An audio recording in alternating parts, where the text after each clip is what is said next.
और बड़ी खबर आ रही है, कांग्रेस की ओर से राहुल गांधी के संसदीय सीट को लेकर बड़ा आज फैसला हो सकता है। खड़गे, राहुल और सोनिया गांधी के बीच होगी बैठक। खड़गे के आवास पर शाम 5 बजे ये मीटिंग होगी।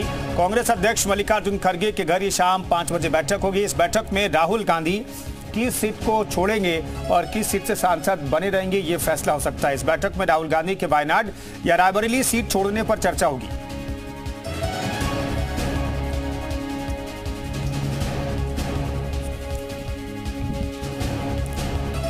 चलिए, रवि त्रिपाठी हमारे सहयोगी इस खबर पर बातचीत करने के लिए दिल्ली से जुड़ रहे हैं। रवि, 5 बजे बैठक और स्ट्रैटेजिकली अगर देखा जाए तो ऐसी कौन सी सीट लग रही है जिसे राहुल गांधी आज छोड़ने का फैसला कर सकते हैं?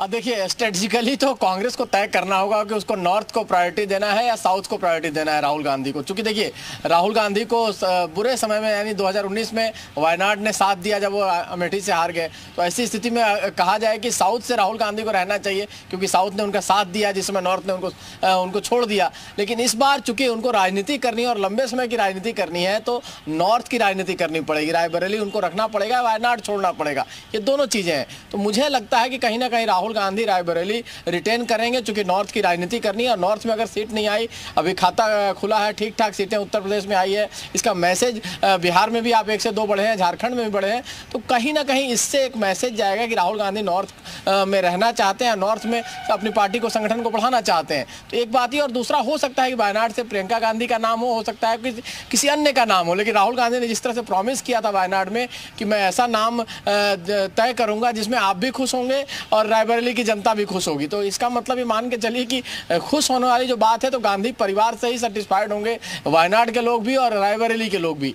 तो कुल मिलाजुलाकर 5 बजे की बैठक में ये नाम लगभग तय हो जाएगा। और चूंकि गांधी परिवार के सारे सदस्य इस मीटिंग में रहने वाले हैं, सोनिया गांधी भी रहेंगी, राहुल गांधी भी, प्रियंका गांधी भी, मल्लिकार्जुन खड़गे भी और साथ साथ के.सी. वेणुगोपाल जो संगठन महासचिव है, तो ये मिलकर तय कर लिया जाएगा। और एक बात और कहा जा रहा है कि इस बैठक में एलओपी को लेकर भी चर्चा होगी। एक बात और बताना चाहूंगा, चूंकि 4 तारीख को चुनाव हुआ था और 15 दिन का टाइम होता है। अगर आप 2 सीट से चुनाव लड़ते हैं तो आपको 1 सीट छोड़ने के लिए बताना पड़ता है, तो 15 दिन का समय चाहिए। क्योंकि स्पीकर साहब ने प्रेस कॉन्फ्रेंस में कल बोला है, जो फॉर्मर स्पीकर है, कि 15 दिन का समय चाहिए। तो 15 यानी 19 तारीख से पहले आपको बताना पड़ेगा लोकसभा स्पीकर को और चुनाव आयोग को कि मैं इस सीट को रिटेन कर रहा हूँ और इस सीट को छोड़ रहा हूँ। तो अभी तक कोई जानकारी लोकसभा स्पीकर को नहीं दी गई है, या अभी तक चुनाव आयोग को कोई जानकारी नहीं दी गई है। तो ये मान के चलिए कि आज शाम तक या कल तक इस बात का कांग्रेस पार्टी साफ कर देगी कि राहुल गांधी किस सीट से रहेंगे।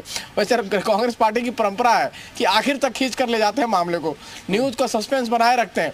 जैसे सीट का ऐलान हुआ, आपने देखिए रायबरेली सीट, जिस दिन नॉमिनेशन करना था उस दिन सुबह 7 बजे लिस्ट आती है। तो इस लिहाज से मान के चलिए हो सकता है ये कल देर शाम तक भी ले जाए, तो कोई उसमें आश्चर्य होने वाली बात नहीं है। रवि, अगर दोनों सीट में से अगर कोई भी सीट छोड़ते हैं तो क्या जो प्रत्याशी है उसके नाम पर भी आज ही मंथन किया जाएगा, वो नाम भी एक आध दिन में सामने आ जाएगा क्या? आ तो जाना चाहिए, लेकिन उसके लिए समय है। देखिए, उसके लिए तो फिर चुनाव आयोग तारीख तय करेगा उसमें इलेक्शन के लिए, और उसके बाद आपको कैंडिडेट अनाउंस करना होगा। तो हो सकता है उसमें कांग्रेस पार्टी टाइम ले, लेकिन फिलहाल ये बात तो आपको बताना पड़ेगा कि आप किस सीट को रिटेन करेंगे, किस सीट को छोड़ेंगे। तो ये तय आपको आज या कल में ही करके बताना पड़ेगा चुनाव आयोग को और पार्लियामेंट को भी, क्योंकि उस सीट से आपको ओथ लेना पड़ेगा। बड़ा इंटरेस्टिंग फैक्ट है कि जिस दिन बैठक सीपीपी की चल रही थी, तो जब के.सी. वेणुगोपाल परिचय करा रहे थे सभी सांसदों का, तो जब केरल के सांसदों का परिचय कराया जा रहा था, तो उन्होंने सबका नाम लिया, सबका इंट्रोडक्शन लिया, सब खड़े हुए, राहुल गांधी का नाम लेना वो भूल गए। तो राहुल गांधी ने टोका कि भाई मैं भी केरल से सांसद हूं। उसमें सोनिया गांधी ने भी इंटरवीन किया, तो बड़ा हंसी मजाक भी वहां हुआ और एक अच्छा माहौल बना। तो कहीं ना कहीं के.सी. वेणुगोपाल मान के चल रही राहुल गांधी ने वायनाड छोड़ दिया है, इस लिहाज से शायद उन्होंने नाम नहीं लिया। बिल्कुल, एक तरीके से संदेश दिया। देखिए, इससे आपको पता तो चलता है। बिल्कुल, एक तरीके से उन्होंने संदेश दिया। शुक्रिया रवि, इस खबर पर नजर बनाए रखिए, कुछ भी अपडेट होता है तो आपके पास लौटते हैं।